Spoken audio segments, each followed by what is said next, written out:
AJR DMs college of engineering ఆ పేరుతో ఈ రోజు నుంచి 2 సొసైటీలు కూడా మెర్జ్ అయ్యి ఈ ఇంజనీరింగ్ కాలేజీని మచిలీపట్నంలో బాగా అభివృద్ధి చెందించాలని చెప్పి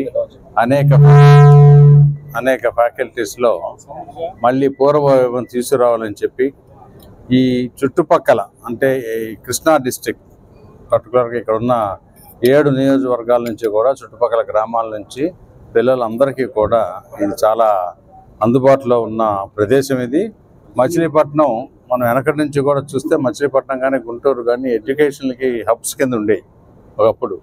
ఈ మధ్యకాలంలో మచిలీపట్నం డెఫినెట్గా కొంచెం వెనకబడింది. ఇక్కడ ఇప్పుడు పోర్టు కూడా వస్తుంది కాబట్టి మనకి 10 సంవత్సరాలు ఎంపీగా చేసిన నారాయణరావు కానీ ఇప్పుడు ఎంపీ గారు బాలశౌరి గారు కానీ ఎమ్మెల్యేలు అందరూ కూడా యంగ్స్టర్స్ చాలా పాజిటివ్గా ఉన్నారు. వాళ్ళందరూ కూడా కలిసి ఈ మచిలీపట్నాన్ని బాగా అభివృద్ధి చెందింప చేస్తూ ఈ కాలేజీలో కూడా పార్టిసిపేట్ చేయమని చెప్పి నేను రిక్వెస్ట్ చేయడం జరిగింది.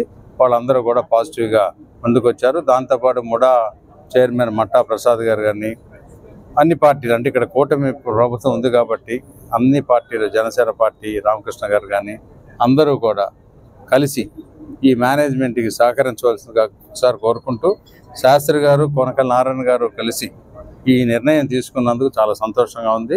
మరొక్కసారి వీళ్ళందరికీ కూడా ఆల్ ది బెస్ట్ విషెస్ చెప్తూ సెలవు తీసుకుంటున్నాను.